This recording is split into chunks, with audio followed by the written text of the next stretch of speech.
histoires à Lyon. À Lyon. Allez, vous reprendrez bien un peu de visite si belle. Mesdames et messieurs, votre attention s'il vous plaît. Cette histoire n'a rien à voir avec l'histoire lyonnaise. Cependant, la direction des visites si belles vous prie d'accepter cette petite dérogation. Notre prochaine visite sera sur l'histoire de la médecine. Voici un épisode versaillais et tout à fait croustillant. Le roi Soleil, Louis XIV, l'intouchable, l'invincible, le plus grand roi du monde, avait mal au derrière. Un énorme bouton, une fistule plus précisément, lui poussait sur les fesses. Enfin, dans l'anus. Cette fistule l'handicapait beaucoup. Il ne pouvait plus monter à cheval. Comment garder son prestige, son autorité de roi, en restant à pied? Ses médecins lui donnèrent les meilleures pommades du royaume. Mais 2 semaines plus tard, la fistule anale de Louis XIV était toujours là et le faisait souffrir. Les médecins lui dirent alors de boire beaucoup d'eau minérale, mais toujours aucune amélioration en vue. Les médecins ne pouvaient malheureusement pas faire beaucoup plus que prescrire des pommades ou des boissons.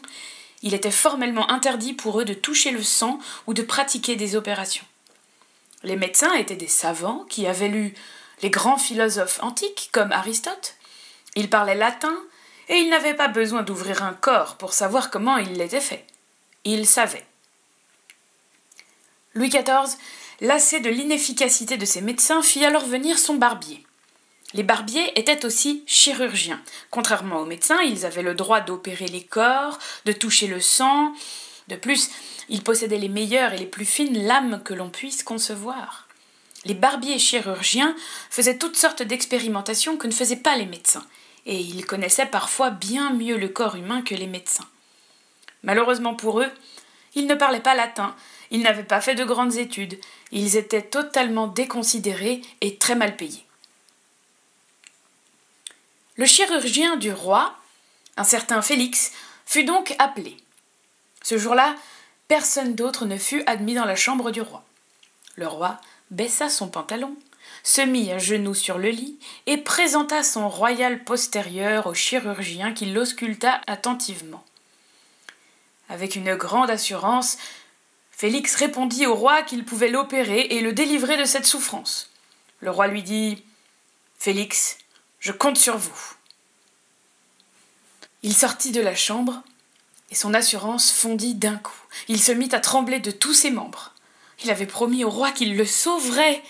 S'il échouait, que l'opération se passait mal, si le roi mourait par sa faute, il serait exécuté, mais de la pire façon que l'on puisse imaginer. Félix voulut se préparer au mieux à cette opération délicate. Il demanda qu'on lui envoie des prisonniers qui avaient le même bouton au même endroit pour tenter son opération. Après plusieurs essais, il avait compris que son bistouri ne lui permettait pas d'opérer correctement. Il fit donc construire un bistouri incliné afin de découper la fistule sans faire mal au roi. Et le jour de la royale opération arriva. Sa Majesté se mit à nouveau à 4 pattes sur son lit, présentant ses fesses à Félix, et Félix opéra. L'anesthésie n'existait pas encore, et personne ne raconta à quel point le roi avait hurlé de douleur pendant l'opération. Toujours est-il qu'au bout de 3 heures, Félix avait réussi. Il avait enlevé la fistule anale. Quelque temps plus tard, lorsqu'il fut complètement guéri, le roi fit venir Félix et lui demanda ce qu'il souhaitait comme récompense. Il lui offrirait n'importe quoi pour le remercier. Félix demanda alors que les chirurgiens comme lui soient enfin reconnus comme les médecins. Et c'est ainsi que, peu à peu, les chirurgiens furent séparés des barbiers et que les chirurgiens devinrent médecins. Vous reprendrez bien un peu de visite si belle. Salut à vous. Une gognandise, en parler lyonnais, c'est une plaisanterie.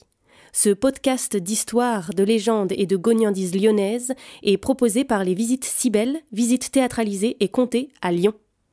Vous pouvez nous retrouver sur les réseaux sociaux, Facebook, Instagram et Twitter. Pour réserver des visites, rendez-vous sur notre site web, vous trouverez le lien en description. Et pour connaître les prochaines histoires, abonnez-vous. Sur ce, on vous dit à bientôt.